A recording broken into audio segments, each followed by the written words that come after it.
Good morning, everyone. My name is Matthew Tostevin, and I'm the Standards Editor at Newsweek. I'd like to extend my gratitude to the organisers of the Transatlantic Leadership Network's 2023 Conference on Freedom of the Media for inviting me. It's an honour to be here with you. Today, I'll be discussing the challenges to free media in the digital age. We'll be looking at the place of the media in a world where ever more information circulates ever more quickly, with the power to inflame opinions and shape decisions. It's a world where rapid advances in digital technology are changing the way that people receive information and interact with it. It's a world in which media and journalists are coming under attack as never before from those who seek to censor, to control, and to harass, using all the digital tools at their disposal. And it's a world in which the media is being forced to adapt faster than ever as it faces unprecedented questions over how far it can be trusted and the role that it should be playing. Newsweek has lived through a lot of change. We celebrated our 90th birthday this year as one of the world's iconic brands of journalism. But we know as much as anyone about the pressures of the digital age. We've had to reinvent ourselves as a primarily digital publication. As Editor-in-Chief Nancy Cooper has described us, we're a legacy startup. I'd like to start today by talking to you about two things that have been in the news recently and how we're proud of the way that we covered them. What's unusual in this case is that we didn't cover them, at least we didn't rush to cover them. One of those was the report of the explosion at the hospital in Gaza, in which many people were killed. The other was a report that Hamas had beheaded 40 babies during its attack in Israel. In both cases, we were not comfortable with the initial sourcing, so we waited until the picture was clearer. When we published, it was framed in terms of what we knew and what we did not know.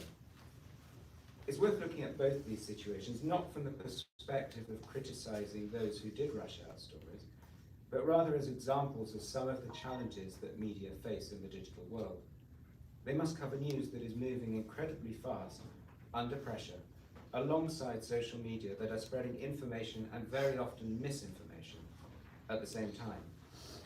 In these situations, we think we make the right calls, but we don't always, and we won't always. In the case of the explosion at the hospital in Gaza, the initial statements came from officials at the health ministry there, which is run by Hamas.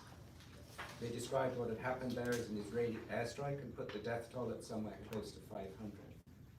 Media were accused of rushing out the news in a way that made it appear as though it was fact that this was an Israeli airstrike, before that had been fully established.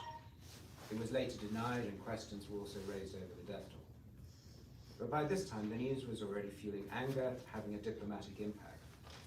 It forced the cancellation of meetings with President Biden in the Middle East, and it created a furious backlash to US policy. By the time the doubts emerged, the impact had already happened. Our first report had the headline, "Devastating Gaza Hospital Blast, What We Know." The truth was we didn't know very much. We went all out speaking to people we could reach on the ground, to Hamas, to the Israelis, and to US intelligence, and to those who were examining images. We still couldn't establish a very clear picture. Experts using open source intelligence techniques that have become an important feature of news in the digital world have been able to get closer to working out what did or didn't happen. But there's still no definitive and uncontested account. In the case of the report on the babies during the Hamas attack, we were also very cautious. It was sourced to a single reporter on an Israeli television channel who said she had spoken to an army officer on the scene who was not identified. But when we contacted the Israeli army, they said they didn't know anything about it. That wasn't good enough for us to report on. It didn't stop some media from picking up on the report. And as the headlines appeared, they started to be cited as fact. The White House later walked back Biden's comment that he had seen pictures of beheaded children. Now, there are some who've argued that Israeli bombing has killed thousands of Palestinians in Gaza, and that Hamas did carry out horrific atrocities against children and carried out beheadings. So why place so much emphasis on specific incidents of inaccuracy? But facts do matter. facts about what happened in specific places at specific times. And at a time of growing distrust in the media, it's vital that we do our duty of trying to establish what really did happen and putting it in context, and crucially, highlighting what we don't know. So what are the challenges facing media? Well, these are linked to the speed with which information circulates in a world where that's amplified by social media. There's huge competition to gain attention that comes from being one of the first sources of the information. Publishing news first means more traffic. Publishing more news means more traffic. So while we're happy that we held back, that was good for our credibility. That's traffic we did not get on that day. We believe our credibility is worth more than that, but it's a reality we must deal with. Media must write news that people will want to read, but must also sometimes consider the cost. Another danger here is amplifying polarization, and that's rarely been greater in the run-up to the 2024 presidential election here, although it applies globally. The more extreme the more extreme comments that a politician makes, the more likely it is that they'll make good headlines. More headlines means more attention. Coverage of extreme views delivers more readers. That brings temptations for both politicians and the media, but it also fuels polarization. Not only that, it can also give an impression of a system that's more polarized than it really is. At Newsweek, this is something we're acutely aware of. Our ethos is about finding common ground. We want to ensure that diverse voices are heard. In fact, that means publishing opinions that many of our readers will disagree with. It also means publishing the opinions of those who do not always shout the loudest. One of our recent innovations is a fairness meter that allows readers to tell us what they think of our coverage, to vote on whether an article has been skewed, and if so, in which way. We also see such engagement with readers as essential in winning their trust. We want them to help keep us on track. It's critical for us that we're not driven in any particular direction in the pursuit of the digital audience. We do not want to be one of those publications that will not cover news that does not fit with its own worldview. Such self-censorship by both media and some technology companies is a challenge in democracies as well as authoritarian countries. Even in freer countries, authorities may pressure media into not carrying some information or viewpoints they dislike with the argument that it is not in the public interest. In too many places, of course, digital technologies that were once seen as holding the promise of unprecedented transparency have enhanced the ability of governments to stop people from reading the news they do not want to be seen. They've intensified the surveillance of targeting of journalists and have amplified the voices that undermine trust in the media. And nearly everywhere trust in the media is under threat. Polls show that only a third of the people in the United States trust the media now. More and more people here are also just turning away. The share of people who follow the news has dropped below 40%, from more than half as recently as 2016, according to the Pew Research Center. Criticism of the media comes from all quarters. Last month, at a pro-Palestinian protest in New York, I heard chants against the media coverage of Gaza, just as there were angry pro-Israel voices saying that exactly the same coverage was misleading and biased against them. It's long been the norm for some politicians to attack the media when they do not like what they hear. There is an argument that if you are attacked by all sides, you must be doing something right. But those attacks are only growing more intense.